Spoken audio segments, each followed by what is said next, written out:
ಸ್ನೇಹಿತರೆ, ಮೀಡಿಯಾ ಮಾಸ್ಟರ್ಸ್ಗೆ ಸ್ವಾಗತ ಸುಸ್ವಾಗತ. ಗೆಳೆಯರೆ, ಆಫ್ಘನಿಸ್ತಾನ ಮತ್ತು ಪಾಕಿಸ್ತಾನದ ನಡುವೆ ಒಂದು ಕದನ ವಿರಾಮಕ್ಕೆ ಸಹಿ ಬಿದ್ದಿದೆ. ಅಲ್ಲಿ ಕತಾರ್ ಹಾಗೂ ಟರ್ಕಿಗಳ ಮಧ್ಯಸ್ಥಿಕೆಯಲ್ಲಿ ಎರಡೂ ದೇಶಗಳು ಸಂಘರ್ಷವನ್ನು ನಿಲ್ಲಿಸುವ ಒಪ್ಪಂದ ಪತ್ರಕ್ಕೆ ಸಹಿ ಹಾಕಿದ್ದಾರೆ. ಈ ಸಂದರ್ಭದಲ್ಲಿ ಆಫ್ಘನಿಸ್ತಾನದ ಮೇಲೆ ನಡೆದ ದಾಳಿಗೆ ಪಾಕಿಸ್ತಾನ ಕ್ಷಮೆ ಕೇಳಿತು. ಖ್ವಾಜಾ ಆಸಿಫ್ ಆಫ್ಘನರ ಕ್ಷಮೆ ಕೇಳ್ದ ಅಂತ ಆಫ್ಘನಿಸ್ತಾನದ ಎಕ್ಸ್ ಹ್ಯಾಂಡ್ಲರ್ಗಳು ಬರ್ಕೋತಾ ಇದ್ದಾರೆ. ಇನ್ನು ಪಾಕಿಸ್ತಾನ ಈ ಬಗ್ಗೆ ಯಾವ ಪ್ರತಿಕ್ರಿಯೆಯನ್ನು ಕೊಟ್ಟಿಲ್ಲ. ಹಾಗೆ ಕತಾರ್ನ ವಿದೇಶಾಂಗ ಇಲಾಖೆ ಬಿಡುಗಡೆ ಮಾಡಿರುವ ಪತ್ರದಲ್ಲಿ ಪಾಕಿಸ್ತಾನ ಹಾಗೂ ಆಫ್ಘನಿಸ್ತಾನದ ಗಡಿಯಲ್ಲಿ ಎರಡೂ ದೇಶಗಳು ಶಾಂತಿಯನ್ನು ಕಾಪಾಡಿಕೊಳ್ಳುತ್ತವೆ ಅಂತ ಬರೆಯಲಾಗಿದೆ. ಇದನ್ನು ಆಫ್ಘನಿಸ್ತಾನದ ಜನ ವಿರೋಧ ಮಾಡ್ತಾ ಇದ್ದಾರೆ. ಪಾಕ್ ಹಾಗೂ ಆಫ್ಘನ್ ನಡುವೆ ಇರೋದು ಡ್ಯುರಾಂಡ್ ಲೈನೇ ಹೊರತು ಅದು ಅಂತಾರಾಷ್ಟ್ರೀಯ ಗಡಿ ಅಲ್ಲ. ಎಲ್ಲಿವರೆಗೆ ಎರಡೂ ದೇಶಗಳು ಒಪ್ಪೋದಿಲ್ವೋ ಅಲ್ಲಿವರೆಗೆ ಅದು ಗಡಿ ರೇಖೆಯಾಗಿ ಗುರುತಿಸ್ಕೊಳ್ಳೋದಿಲ್ಲ. ಸೊ ಅದು ಡ್ಯುರಾಂಡ್ ಲೈನ್ ಮಾತ್ರ, ಅಂತಾರಾಷ್ಟ್ರೀಯ ಗಡಿ ಅಂತ ಅದನ್ನು ಉಲ್ಲೇಖಿಸೋದು ಸರಿಯಲ್ಲ ಅಂತ ಆಫ್ಘನ್ ಖಾತೆಗಳಲ್ಲಿ ಒಂದು ವಾದ ಶುರುವಾಗಿದೆ. ಅದು ನಿಜ ಕೂಡ. ಯಾಕೆಂದರೆ ಅಲ್ಲಿ ಡ್ಯುರಾಂಡ್ ಲೈನ್ ಅನ್ನೋದು ಬ್ರಿಟಿಷರ ಕಾಲದಲ್ಲಿ ಬ್ರಿಟನ್ ಹಾಗೂ ರಷ್ಯಾದ ನಡುವೆ ಒಂದು ಗ್ರೇಟ್ ಗೇಮ್ ನಡೀತಿದ್ದ ಕಾಲದಲ್ಲಿ ಅವರ ಅನುಕೂಲಕ್ಕಾಗಿ ಎಳ್ಕೊಂಡ ಗೆರೆನೇ ಹೊರತು ಅದು ಗಡಿ ರೇಖೆ ಆಗೋದಕ್ಕೆ ಸಾಧ್ಯ ಇಲ್ಲ. ಪಾಕಿಸ್ತಾನ ಅನ್ನೋ ದೇಶ ರಚನೆ ಆದ ನಂತರ ಆಫ್ಘನಿಸ್ತಾನ ಹಾಗೂ ಪಾಕಿಸ್ತಾನಗಳು ಕೂತು ಒಂದು ಗಡಿ ರೇಖೆಯ ಒಪ್ಪಂದವನ್ನು ಮಾಡ್ಕೋಬೇಕಾಗಿತ್ತು.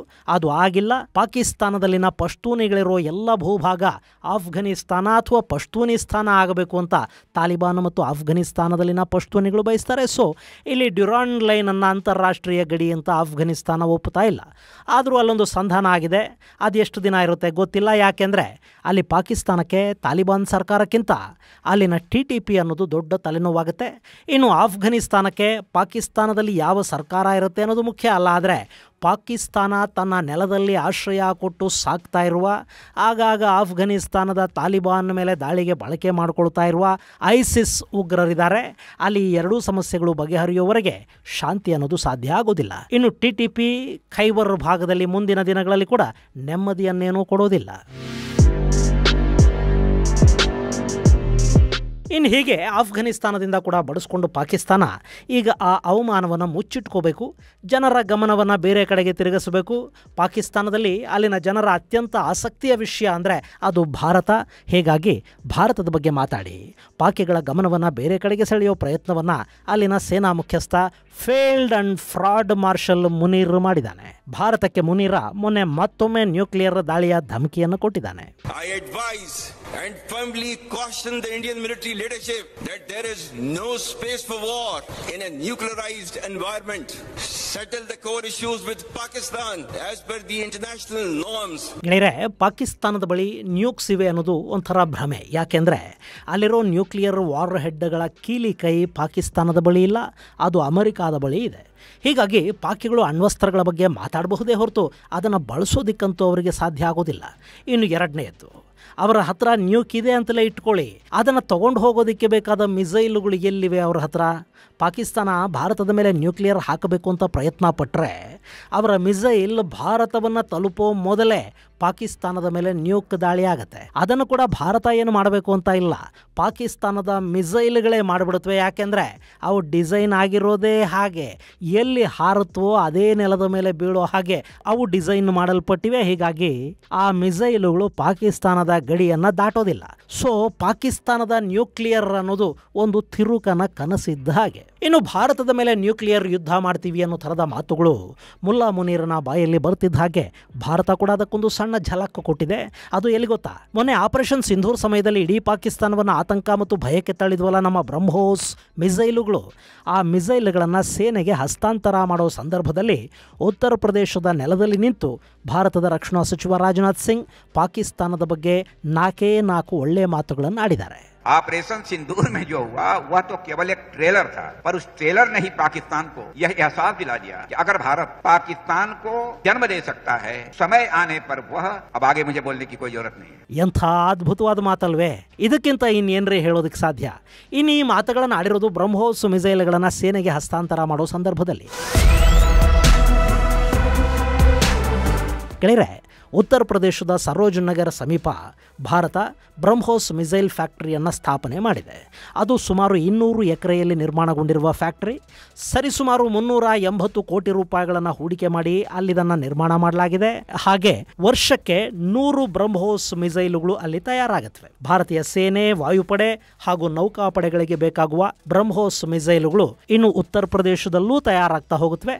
ಈಗಲ್ಲಿ ತಯಾರಾದ ಮೊದಲ ಬ್ಯಾಚಿನ ಬ್ರಹ್ಮೋಸ್ ಕ್ಷಿಪಣಿಗಳು ಸೇನೆಯನ್ನು ತಲುಪಿವೆ. ಈ ಸಂದರ್ಭದಲ್ಲಿ ರಾಜನಾಥ್ ಸಿಂಗ್ ಪಾಕಿಸ್ತಾನಕ್ಕೊಂದು ಖಡಕ್ ಎಚ್ಚರಿಕೆಯನ್ನು ಕೊಟ್ಟಿದ್ದಾರೆ. ಅವರು ಹೇಳಿರುವುದು ನಿಜಾನೇ. ಕಳೆದ ಬಾರಿ ಪಾಕಿಸ್ತಾನದ ಸೊಕ್ಕಡಗಿಸಿದ್ದು ಇದೇ ಬ್ರಹ್ಮೋಸ್ ಮಿಸೈಲುಗಳು. ಪಾಕಿಸ್ತಾನದ ಬಹುತೇಕ ಎಲ್ಲ ಪ್ರಮುಖ ಏರ್ ಬೇಸುಗಳನ್ನು ಕೆಲವೇ ಕ್ಷಣಗಳಲ್ಲಿ ನಾಶ ಮಾಡಿ, ರನ್ವೇಗಳಲ್ಲಿ ಆಳೆತ್ತರದ ಗುಂಡಿಗಳನ್ನು ನಿರ್ಮಾಣ ಮಾಡಿ, ಹ್ಯಾಂಗರ್ಗಳಲ್ಲಿದ್ದ ಯುದ್ಧ ವಿಮಾನಗಳನ್ನು ಉಡೀಸ್ ಮಾಡಿ, ಕಡೆಗೆ ಅಲ್ಲಿ ನ್ಯೂಕ್ಲಿಯರ್ ಫೆಸಿಲಿಟಿಗಳನ್ನು ಅಮೆರಿಕ ಅಡಗಿಸಿಟ್ಟಿದೆ ಅಂತ ಹೇಳಲಾಗುವ ಕಿರಾನಾ ಹಿಲ್ಸ್ನ ಬುಡಕ್ಕೂ ಕೂಡ ಸೆಂಟಿಮೀಟರ್ಗಳ ನಿಖರತೆಯಲ್ಲಿ ದಾಳಿ ಮಾಡಿದ್ದ ಬ್ರಹ್ಮೋಸ್ ಅಲ್ಲಿ ಸಂಘರ್ಷವನ್ನು ಮುಂದುವರಿಸೋದಕ್ಕೆ ಪಾಕಿಸ್ತಾನದ ಬಳಿ ಇನ್ಯಾವ ಅವಕಾಶವೂ ಇಲ್ಲ ಅನ್ನೋ ಥರದ ಪರಿಸ್ಥಿತಿಯನ್ನು ನಿರ್ಮಾಣ ಮಾಡ್ತು.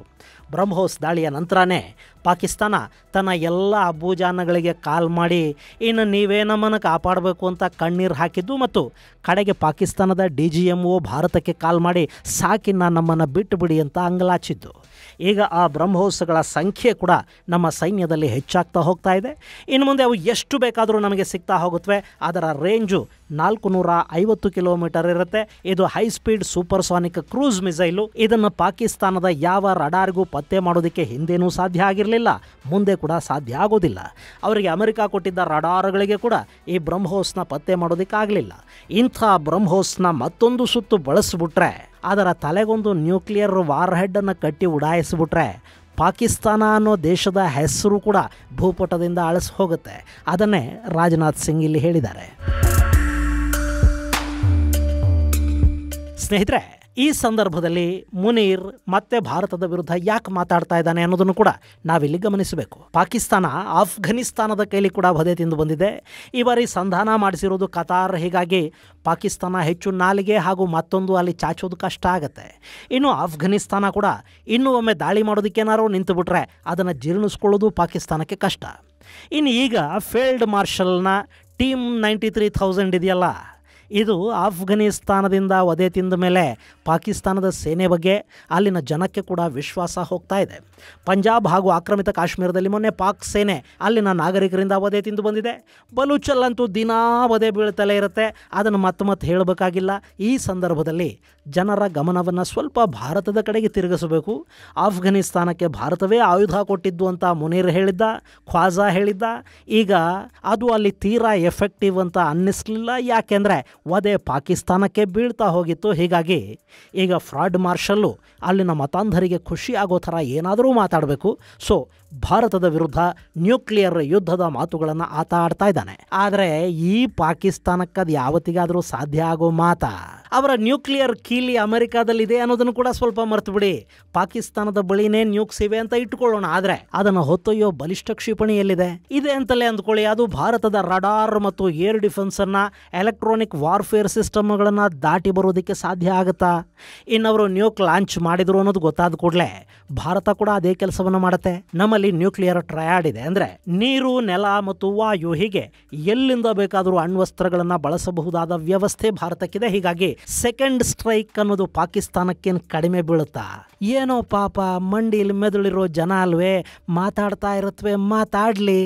ಇದು ಗೆಳೆಯರೆ ಪಾಕಿಸ್ತಾನದ ನ್ಯೂಕ್ಲಿಯರ್ ಮಾತುಗಳಿಗೆ ಭಾರತ ಕೊಟ್ಟ ಕಟು ಎಚ್ಚರಿಕೆಯ ಕುರಿತಾದ ಒಂದಷ್ಟು ಮಾಹಿತಿ. ಮುಂದಿನ ಸಂಚಿಕೆಯಲ್ಲಿ ಮತ್ತಷ್ಟು ವಿಶೇಷಗಳ ಜೊತೆ ಮತ್ತೆ ಭೇಟಿ ಮಾಡೋಣ. ಅಲ್ಲಿವರೆಗೆ ಜೈ ಹಿಂದ್, ಜೈ ಕರ್ನಾಟಕ.